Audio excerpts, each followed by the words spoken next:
Hello guys, magandang araw sa inyong lahat-lahat dyan. Nandito ako ngayon sa puno ng niyog kasi may nag-order sa akin ng 100 piraso na niyog. Patubuon ko. Ang tawag dito sa amin guys, tadlok. Nag-order yung pare ko, si paring Kurt. Shout out pare, nandito na yung niyog mo na orderin mo. Dito ako magkukuha guys sa ito yung laheng kukunin ko. At saka patubuin para may ibigay ako sa aking pare na nag-order sa akin ng ng tadlok ng niyog. So ngayon guys, kukunin ko na.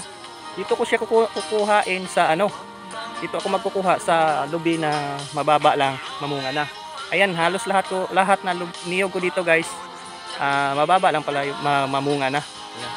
Gamitan ko siya ng guys, ng spading para mabilis. Hirap ko lang spading.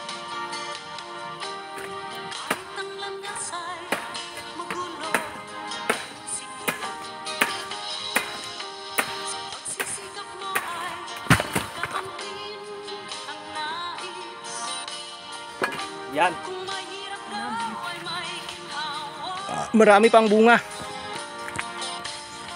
Yan, yung laya lang yung kinuha natin.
Guys, ito yung kalagayan namin dito sa bundok.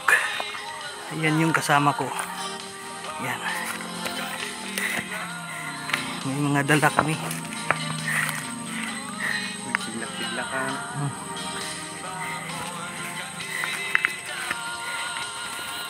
So guys, ito na po yung niyog namin kinuha. Ayan po. Yung taga-bato. Ito na guys. Ito na yung niyog na ayan, patutubuin namin kasi order yan as 100 piraso. Ayan. So nandyan na. Maghihintay na lang kami kung kailan siya matubo. Ayan, thank you. Bye-bye sa inyong panonood. Maraming salamat. Shout out, shout out.